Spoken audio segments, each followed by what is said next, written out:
আসসালামু আলাইকুম এভরিওয়ান, আপনারা ভালো আছেন? আশা করি আপনারা ভালো আছেন। আজকে আপনার লগে শেয়ার করলাম চটপট মাছ ভর্তার রেসিপি। তো প্রথমেও আমি দিব পেঁয়াজ।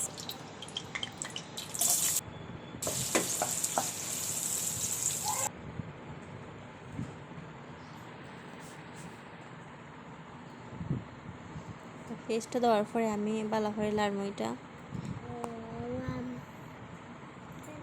কিছু সময় লাড়াচাড়া করার পরে একটু আমি ছাড়ি দিব, ওরকম একলা একলা হইতে পারি।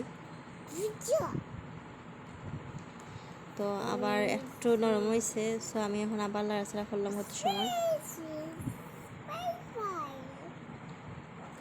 তো আমার কাঁচামরিচ আসছিল না, আমি ডিপ করে রাখছিলাম কাঁচামরিচ, ওটা উপর থেকে দিলাম।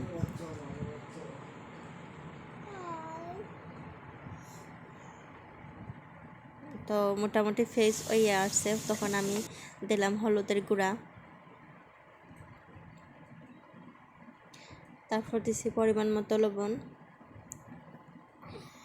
তারপর দিলাম ধনিয়ার গুঁড়া,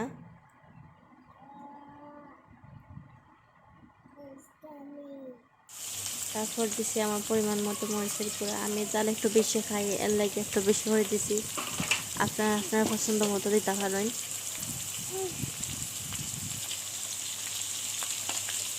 ভালো করে মিক্সড করব মশলাটা। যে সময় মশলা কষা নিয়ে দিব, তখন আমি দিয়ে রাখতাম টমেটো, এটাও দিলে দিব।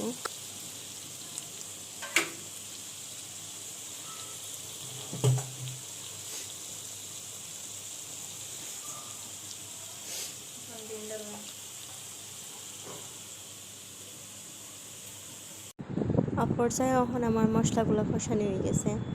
এখন যে সময় দেখবা আর কি আপনার তেলটা বাসে উঠছে উপরে, তোর সময় বুঝবা হয়ে গেছে। তখন আমি দিলাম মাছের ডিমটা, মাছের তেলও দিছি, তা খাইতে ভালো লাগে আমার কাছে, তেলটাও দিলাম।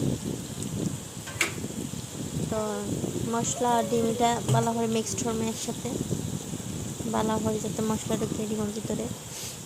ভালো করে মিক্সড হওয়ার পর আমি গড়িয়ে রাখছি, কত সময় লাগে। কত সময় পরে আমি নাড়াচাড়া করছিলাম, বাট এই ক্লিপটা নিতাম ভুলে গেছি। তো আমার ডিমটা হয়ে গেছে পুরাপুরি। তো আমি আর একটু টানাইবো, বিকজ আমার টানাইলে একটু ভালো লাগে, একটু মশমশা টাইপের আমি খাই।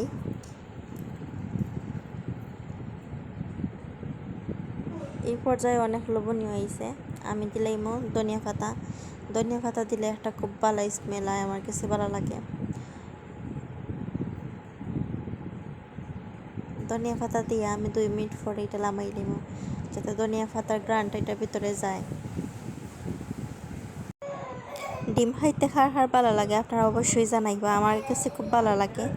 তো ভিডিওটা যদি ভালো লাগে আপনারা সাবস্ক্রাইব করবা, কমেন্ট করবা, শেয়ার করবা, আমার সাথেও থাকবা।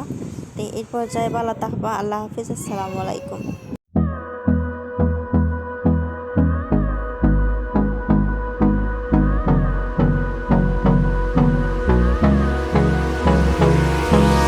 Hold me close till I get up. Time is barely on